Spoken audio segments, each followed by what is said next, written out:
Judges chapter 7. The Midianites are defeated. Then Jerubbaal, that is, Gideon, and all the people with him, got up early and set up camp by Ein Harod.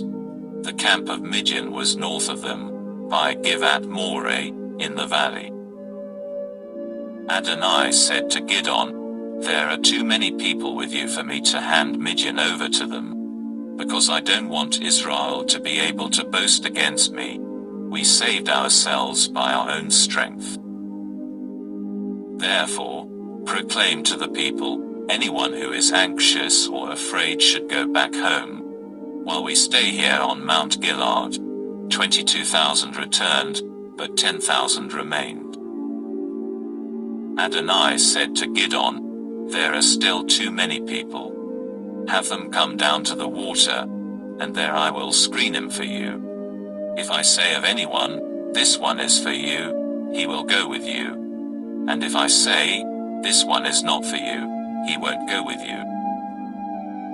So he brought the people down to the water, and Adonai said to Gideon, "Put to one side everyone who laps up water with his tongue the way a dog does, and put to the other side everyone who gets down on his knees to drink." 300 lapped, putting their hand to their mouth. All the rest of the men got down on their knees to drink water.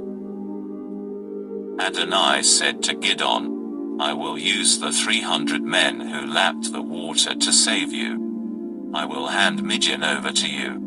Let all these others go back home." So they took the provisions and the shofars of the people. Then he sent all the men of Israel away, each to his tent. But the 300 men he kept. The camp of Midian was in the valley below him. That night Adonai said to him, "Get up and attack the camp, because I have handed it over to you. But if you are afraid to attack, go down with your servant Purah.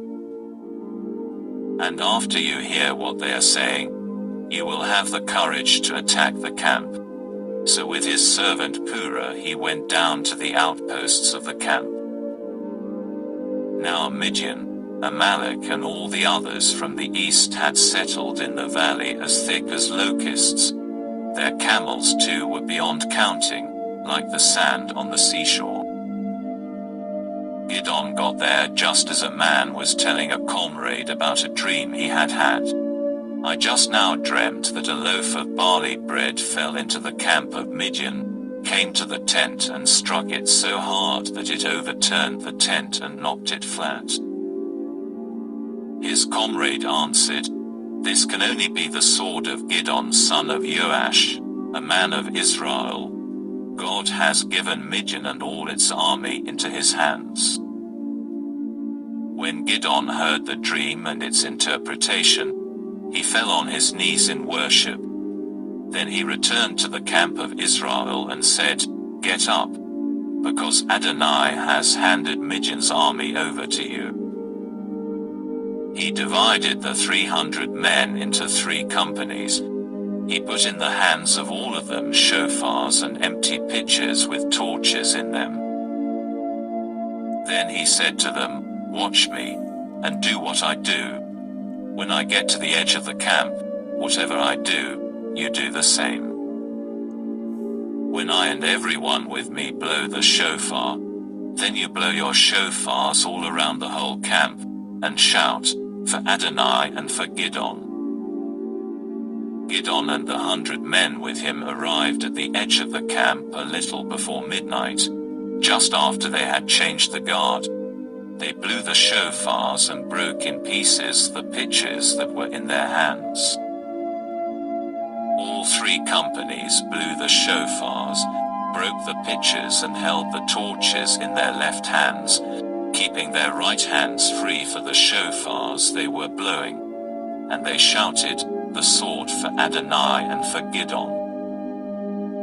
Then, as every man stood still in place around the camp, the whole camp was thrown into panic, with everyone screaming and trying to escape.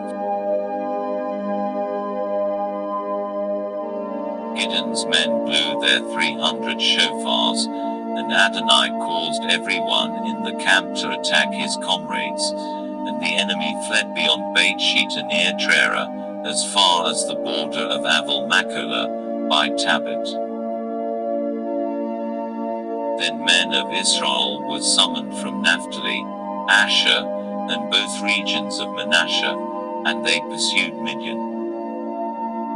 Gideon sent messengers through all the hills of Ephraim, with the message, "Come down and attack Midian, and capture the rivers before they get there, as far as Beit Barah, and also the Yarden." So all the men of Ephraim came together and seized the rivers as far as Beit Barah and the Yarden. They also captured 2 chiefs of Midian, Orav and Zeph. They put Orav to death at the rock of Orav and Zeph at Zelph's winepress. Then, as they kept pursuing Midian, they brought the heads of Orav and Zeph to Gideon, who had crossed to the far side of the Yarden.